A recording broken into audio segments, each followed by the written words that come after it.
buenas noches, ¿cómo están? Bienvenidos a una nueva edición, a un nuevo programa Cantabria de Cerca, en su edición cultural. Empezábamos la semana pasada y para esta semana vamos a conocer la historia de Teodoro Ruiz. Vamos a conocer la historia de este libro titulado Los 4 naufragios del capitán, la historia del capitán Teodosio Ruiz, y lo vamos a hacer con su autor, Miguel Cervera. Muy buenas noches, ¿qué tal? Buenos días, buenas noches. Bienvenido a esta edición cultural, como decíamos, de Cantabria de Cerca, para hablarnos de este libro, de la historia de Teodosio Ruiz. Lo vamos a hacer en detalle, pero antes me gustaría hablar un poco de ti. Me gustaría que, darles a conocer a todos los telespectadores en qué momento un economista, me comentabas que eres economista, un investigador de la historia, decide sentarse a escribir.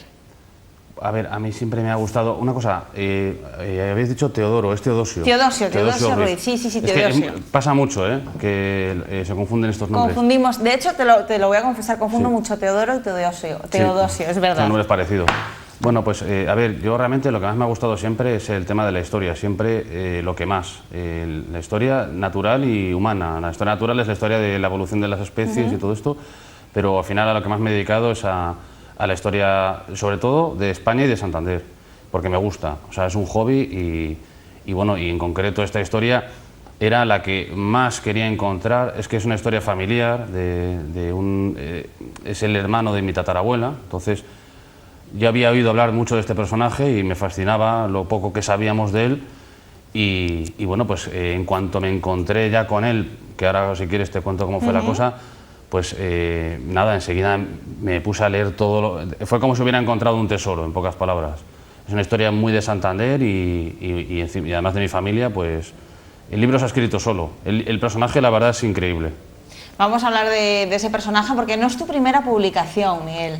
No, he hecho más, lo que pasa es que ha sido un poco todo... a ver, he escrito un libro que nunca nadie está orgulloso de su primer libro o casi nadie, vamos. Hay genios que sí, que escriben, a la primera dan con él. Escribir cuesta mucho aprender, a mí no me enseñó nadie además, yo creo que eso es un error también, lo digo por la gente que quiera empezar con esto, es mejor que te den por lo menos unas lecciones, faltas, sí, ¿no? yo creo que sí. Y luego también he escrito algún libro que no se puede publicar porque sería censurado o sea, que es el primer libro que realmente estoy contento con él, que lo puedo publicar, etcétera, que no ha sido fácil. ¿A qué época nos va a trasladar la historia de este capitán, de Teodosio? Pues es fácil, para un santanderino, para gente que es más o menos de Santander, es fácil ubicarlo porque es la época del Machichaco, justamente. De hecho, mi antepasado, siendo además marino profesional, oficial de la Marina Mercante, y siendo de Santander, lo viviría de lleno, como fue un acontecimiento que cambió completamente la ciudad. De hecho, fue el primer gran incendio que hubo antes del 41, fue mucho más devastador todo, y de hecho, uno de los naufragios de su vida, yo lo achaco a este acontecimiento. Luego hay otro acontecimiento también muy importante, que es la Guerra de Cuba, que se llama, mal llamada Guerra de Cuba, porque fue la Guerra de Cuba, Puerto Rico y Filipinas, en realidad, en la cual pues los yanquis nos robaron de mala manera, se puede decir, con ayuda de traidores en Madrid, como siempre, nos robaron territorios que eran tan españoles y siguen siendo tan españoles como Granada, Santander o Gerona. Entonces, eso fue otro de los naufragios de él, y esa es un poco la época, ¿no? De él. Luego hay dos naufragios personales suyos, que esos también los vamos a ver si quieres comentar un poco, claro. Pero sería ya el final casi. ¿Cómo era la ciudad? Él era un santanderino. ¿Cómo era la ciudad, quizá para la gente más joven que nos pueda ver, cómo era la ciudad de esa época, Miguel? Era mucho más pequeña. De hecho, hay una anécdota que a mí me encanta, que además así también te puedo empezar a decir un poco cómo me encontré con esto. A mí siempre, mi padre y mi tío Pedro Luis siempre me decían que este personaje, porque claro, es una persona que se sale mucho de los cánones de mi familia. Mi familia, pues una familia muy conservadora, no hay personas que digamos que la líen, ¿no? En palabras de la calle. Él era un bronquista profesional, entre otras cosas, ¿no? Y era su faceta como más conocida. Pasa mucho como te juzgarán por tus errores, ¿no? Él era una persona muy venal, muy pasional, muy violenta también, aunque no era un delincuente. Luego, si eso ya comentaremos por qué. y también le gustaba mucho la juerga, era un juerguista tremendo. Entonces, ¿qué pasaba? Para que te hagas una idea de lo pequeño que era Santander, él le hacía mucho la ruta, su especialidad era, bueno, era oficial de la Marina Mercante, ya hemos dicho, en barcos de vapor, y si no estaba él no podía salir el barco. Bueno, pues él lo que hacía cuando llegaba a Santander, supongo que en Cuba y en Puerto Rico, etcétera, haría lo mismo, se emborrachaba por ahí, en cualquier timba, en cualquier francachela, o se iría pues, con una mujer porque estaba todo el día dedicado, su ocio en tierra, no iba a ver a la familia, se dedicaba a los bares, a ligar, a las juergas, a las cartas, y entonces, claro, el barco ya se tenían que ir, ya tocaba, además hay unas horas concretas, en que sobre todo en esa época, en que salen los barcos de la bahía y entran por las mareas. Entonces, claro, no podían salir sin él, porque es que podían salir sin un carbonero, claro, pero sin el capitán, sin el capitán o segundo oficial, que era, pues no podían. Entonces, lo que hacían era tronar a Santander con la bocina hasta que él lo oía en donde estuviera, y ya se acercaba por el puerto como estuviera, que habría que verle, ¿no? Y que veas un espectáculo, pero el tío, la verdad, debe tener muy buena resaca, porque que se sepa, nunca naufragó ni nada y nos hubiéramos enterado, porque eso hubiera sido un manchón en su expediente. Y él en su expediente marino no tuvo ningún, un veterano total del mar, un tío que... Pero claro, tenía esa faceta muy marina también, ¿no? Que se le achaca mucho a los marinos, a veces también injustamente, porque no todos son así. Él era así. Y entonces, claro, un Santander donde se oía la bocina de un barco perfectamente... Pensarían, ahí están llamando a... Sí, ya, claro, ya salía donde estuviera rápidamente y se iba para allá, pero te quiero decir que era muy pequeño, Santander, muy pequeño. El trazado de las calles, curiosamente, aunque ha habido incendios y de todo, por lo que he estado mirando, coincide más o menos con la actual, o sea... Que han cambiado los nombres, pero más o menos, o sea, es prácticamente lo mismo. Lo mismo. Y claro, señalas que Teodosio era hermano de tu tatarabuela. ¿Cómo te encuentras tú con todo esto? ¿En qué momento descubres a este personaje y en qué momento dices, oye, que hay que contar la historia de este capitán? Yo siempre estuve, la verdad, fascinado por el personaje. Tenía 4 o 5 nociones, sabía exactamente esto. Y además todo estaba mal, lo que sabía, todo, la mitad estaba mal. Es que además es una historia transmitida por mujeres dentro de mi familia, y yo creo que las mujeres endulzaron un poco y lo contaron a su manera, ¿no? Porque, bueno, no quiero llegar a la conclusión final del libro. Al final no lo podemos Claro, contar. porque él se había quedado solo con la faceta de bronquista, de un tío que debía ser muy inteligente, porque además fundó un periódico. Pero tenemos, de hecho, nos enviaste una de la portada. Sí, la portada periódico, en la que sale él, desgraciadamente sale él, no voy a decir por qué desgraciadamente, él lo fundó él, ese periódico. Ahí lo estamos viendo, además. El Descuaje. Y bueno, ¿qué más? Tenía esa faceta, luego la faceta de la juerga, ¿no? De que, por ejemplo, su hermana se quejaba siempre, y era la abuela de mi abuela, de que no veía a su hermano nunca. O sea, este señor llegaba de Cuba, de fuera, y se iba directamente a las tabernas, a sus juergas, a sus peleas, porque estaba constantemente peleándose incluso con la policía, que eso luego también me enteré más tarde, que era muy corrupta la policía de esa época, era muy corrupta, o sea, se lo merecían realmente, o sea, no les pegaba porque sí, es que además les pegaba él a ellos, no, era muy curioso todo. Pero bueno, ya te digo, tenía muy pocas nociones, que había fundado un periódico, que era un juergas, que había tenido una muerte muy violenta por un tema de cuernos, que me lo han contado de diferentes maneras, y esto no es el final porque, ya digo que las noticias que tenía eran un poco, estaban cambiadas. Cuando ya por fin le encuentro en la prensa, gracias a la única hermana de mi abuela que queda viva, María José, mi tía María José, pues me da pistas para encontrar el nombre. Y hay un recurso que yo quiero recomendarle a la gente, que es la Biblioteca Virtual Cervantes de la Prensa Histórica, que es increíble, de verdad es un buscador de periódicos que puedes encontrar ahí. Puedes leer el periódico del día después del Machichaco de Santander. Es increíble eso. Y ahí fue cuando ya empecé y ya le encontré.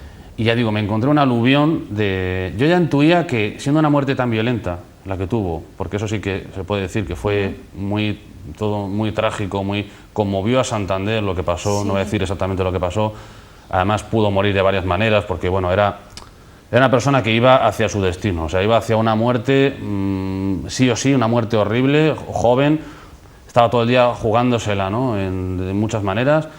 Y al final la muerte pues se casó con él, no, él fue llegando, ¿no? Y el caso es que, bueno, ¿por qué decía esto? Porque es que todo lo que me habían contado estaba mal. Sí, y de hecho, sigue estando, o sea, se había creado un mito en torno a su figura de que era una persona solo dedicada a la juerga, tenía más facetas y todavía hoy me cuesta con miembros de mi familia convencerles de que también tenía otra faceta de justiciero popular, porque cuando pegaba a la policía fundó un periódico para denunciar la corrupción política y policial que había en Santander, que era tremenda, donde la policía eran proxenetas, ¿no? O sea, pero la trata de blancas de antes, que era horrible, incluso había trata de menores en Santander, y bueno, por desgracia son problemas que sigue habiendo, y él lo denunciaba y la verdad es que fue un valiente, ¿no? O sea, tuvo esa faceta...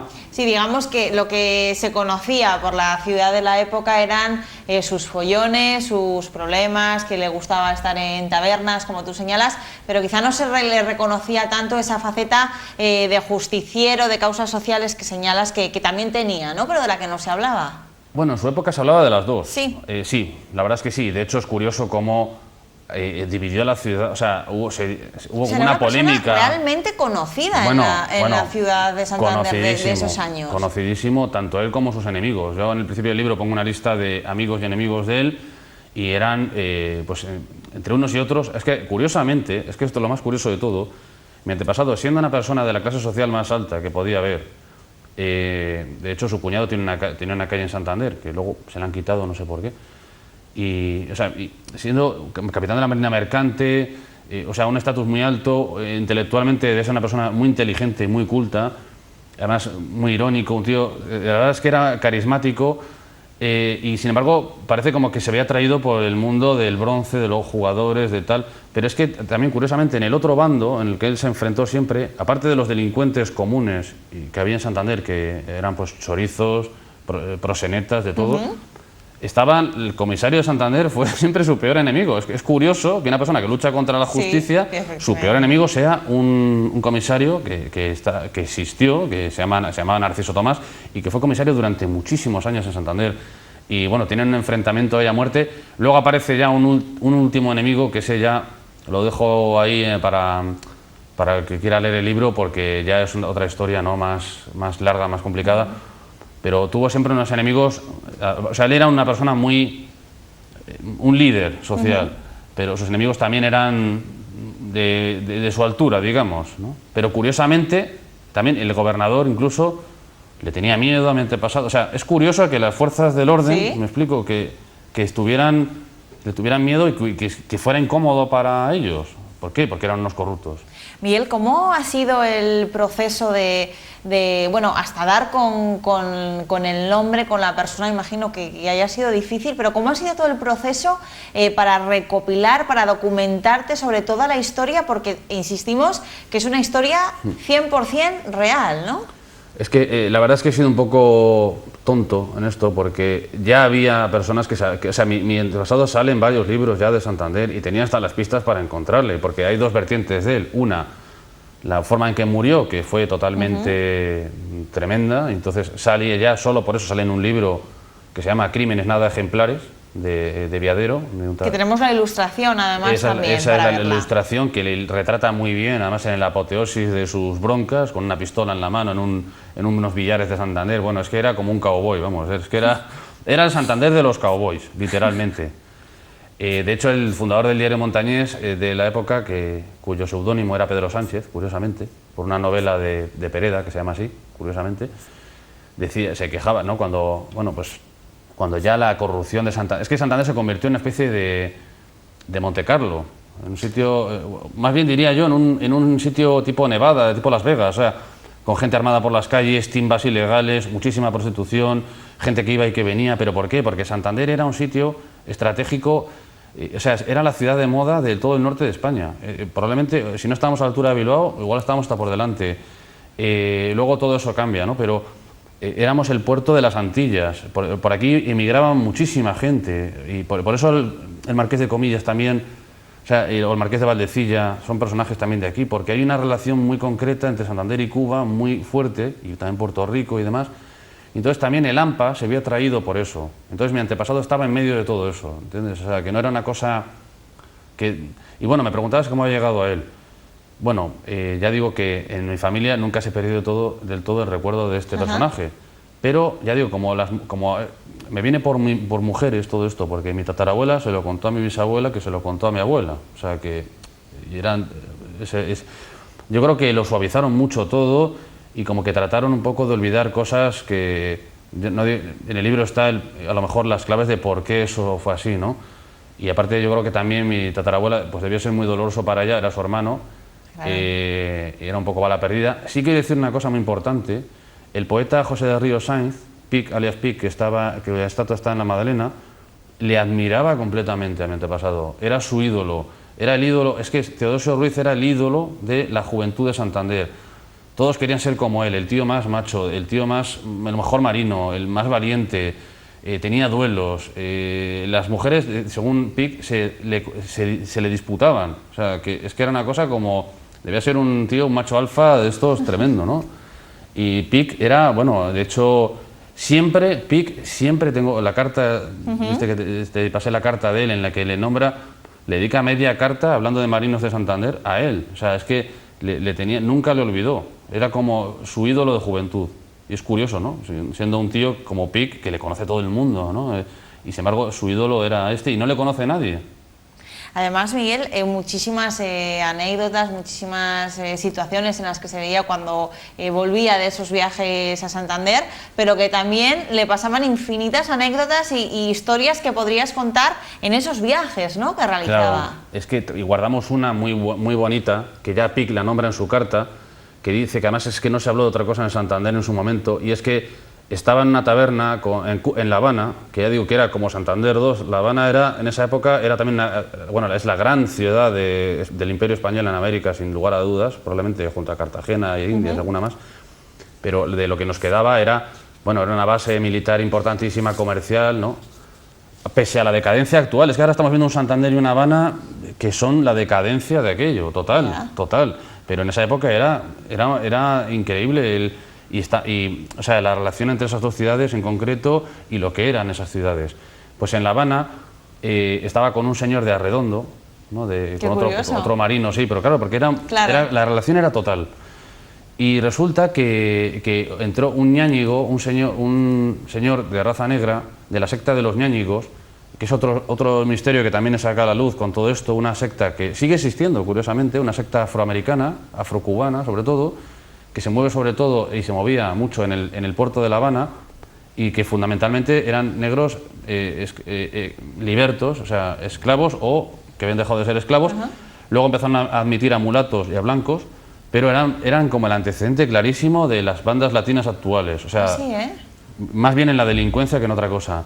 Su rito de iniciación era apuñalar a un hombre blanco, o sea, que ahora que está tan de moda todo esto del Black Lives Matter y tal, hombre, la verdad, los esclavos, te quiero decir, es más que se defendían, o sea, a veces incluso pasaban a la ofensiva, ¿no?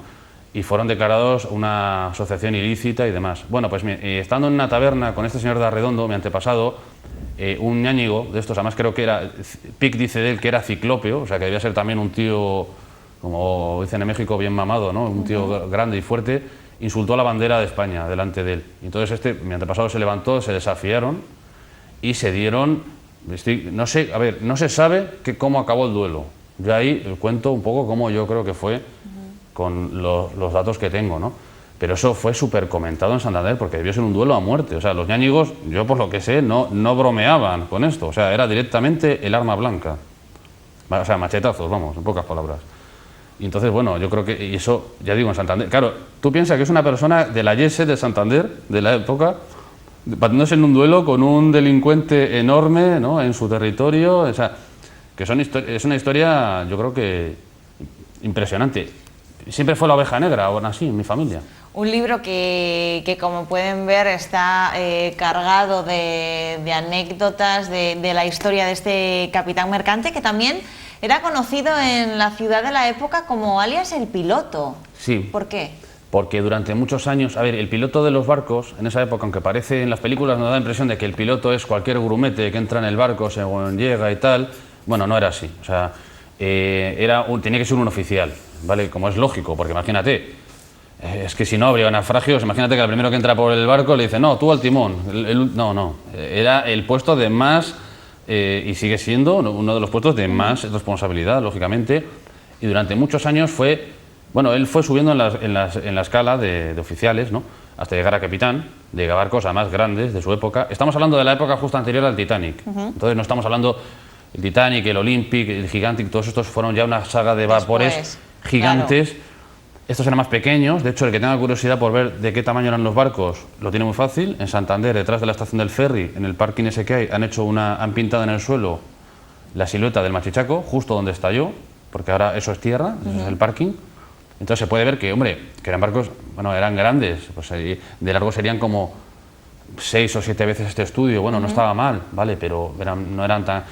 Pero eran muy valiosos, para la época era lo que había, entonces no se lo daban a cualquiera. Y mi antepasado, debía ser un marino súper experto, llegó a la cúspide y además estuvo incluso de segundo al mando de un auténtico héroe montañés que está también olvidadísimo, que es el capitán Fernando Gutiérrez Cueto, un héroe de la Guerra de Cuba, en la que yo creo que también estuvo mi antepasado, porque coinciden las cosas y además la Marina Mercante en la Guerra de Cuba también jugó un papel, si cabe, tan heroico o más que la militar, porque lucharon contra los gringos sin armas y conduciendo convoys jugándose el pellejo, pero vamos, pero claro, siendo mi antepasado como era, tan patriota, ¿no? de batirse en duelo contra un tío peligrosísimo por el honor de la bandera española, habiéndole pillado esa circunstancia tremenda de que otro país nos ataca con Estados Unidos, ¿no? Nuestro peor enemigo,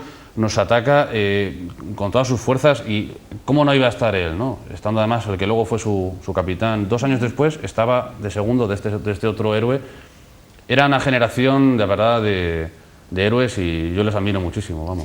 Miguel, tenemos que ir terminando, pero tú mismo, ¿no? En la contraportada de este libro, pues lanzas una serie de preguntas que yo creo que a raíz de leerlo cada lector, vamos a sacar nuestras propias conclusiones de Teodosio, ¿no? Es que, a ver, el libro está contado por él, es su historia real, completada en los temas íntimos con historias de otros marinos de montañeses de Santander que conozco, porque claro, en la prensa de la época, y mi fuente es la prensa de la época, no se hablaba de líos de faldas, no se hablaba de temas personales de ninguna manera prácticamente. Entonces eso lo he completado de esa manera, ¿no? Pero es él todo el tiempo contando su propia historia, que es real, o sea, todo lo que sale ahí, hasta las anécdotas más tontas, peleas en el casino de Santander, temas de cuernos, de todo, hay muchas cosas que, bueno, casi todo es real, el 90%. Claro, ¿qué pasa? Que él no te va a contar, él lo cuenta como si fuera él. Claro, entonces él no te va a decir, oiga, yo soy un ludópata, yo soy un golfo, yo soy un... Él solo ve lo bueno de él, ¿no? Yo soy un justiciero, voy por donde me da la gana, hago lo que me quiero. Nunca se dejó doblegar, eso está claro. O sea, fue un tío de una pieza y, vamos, literalmente había que matarle antes que obligarle a hacer algo que él no quisiera o... Nunca pasó por el aro de nadie. Oye, ¿por qué este título para el libro? Sí, porque yo más o menos, a ver, fue una persona que vivió entre naufragios realmente. Nunca tuvo ningún naufragio que se sepa. No, lo dudo mucho, no que hubiera tenido algún naufragio de verdad con el barco, ¿vale? Tuvo esa suerte, porque naufragios había y bastantes. Y mira lo que pasó con el Machichaco, que murieron incluso 2 capitanes, porque murió también el capitán del Alfonso XIII, o sea, hubo muchos naufragios en su época incluso con barcos que, bueno, ya no eran de vela, eran barcos de vapor, que bueno, pero había de esos no tuvo, pero vamos a ver, el naufragio de la guerra que tuvimos cuando nos quitan Cuba, eso fue un drama nacional tremendo, como si ahora nos quitaran, que quieren también quitarnos Cataluña, imagínate que nos quitaran ahora Cataluña, País Vasco, Canarias, Ceuta y Melilla, nos han quitado medio país. Bueno, pues eso fue exactamente lo que pasó en 1898. Entonces fue un drama que en Santander se vivió muchísimo, además, por aquí llegó los restos del ejército, por eso en el título de Santander pone benéfica en la ciudad, porque llegaron los barcos llenos de heridos, lisiados, bueno, fue tremendo, y Santander se volcó con todo eso, una ciudad muy generosa para todo y muy patriota, ¿no? Entonces, eso fue un gran naufragio. Luego el naufragio del Machichaco, que fue una desgracia también para Santander tremenda, murieron 1000 personas, o sea, todo el mundo perdió a alguien querido, todo el mundo, la ciudad fue arrasada, bueno, fue muy fuerte también. Y luego hay 2 naufragios personales, que es, bueno, cómo él muere, y luego pues un problema que yo ahí según mi padre, que es médico, estoy teorizando demasiado, pero hay un capítulo, con eso creo que lo digo todo, en el libro que es de los que más me ha gustado como ha quedado, que se llama El amor en tiempos de la sífilis, ¿no? Que era el SIDA de la época, y yo estoy convencido de que, bueno, pues mi antepasado, lo dejo ya caer desde el principio, que mi antepasado, bueno, debido también a su gusto por la francachela y en concreto, pues hombre, era un hombre que además le querían mucho a las chicas también, eso hay que decirlo, pues yo creo que era la gran maldición de su época, sin duda era la sífilis. Bueno, pues aquí Esos son los 4 naufragios que yo creo que... Aquí lo vamos a dejar, una lectura que sin duda recomendamos a todos los telespectadores de este programa. ¿Dónde pueden hacerse con un ejemplar de este libro, Miguel? Pues de momento que yo sepa, en Tantín, ahí pueden, que es una librería de aquí toda la vida y que lo han coeditado conmigo, han sido además me han ayudado mucho, se han volcado con el libro y no tengo más que agradecérselo. Y ahí lo tienen, en 4 Caminos. Como decimos, lectura que sin duda les recomendamos. Miguel de Cervera, muchísimas gracias por haber estado en el programa y enhorabuena por este proyecto que ya es una realidad. Gracias, aunque el protagonista es él, realmente. El protagonista es él, sin lugar a dudas, y se lo merece. Yo voy a pedirle una calle en Santander porque, aunque todo esto que he contado suena un poco, pero se merece una calle en Santander. Y merece la pena leer este libro. A todos ustedes, muchísimas gracias y la semana que viene, más y mejor.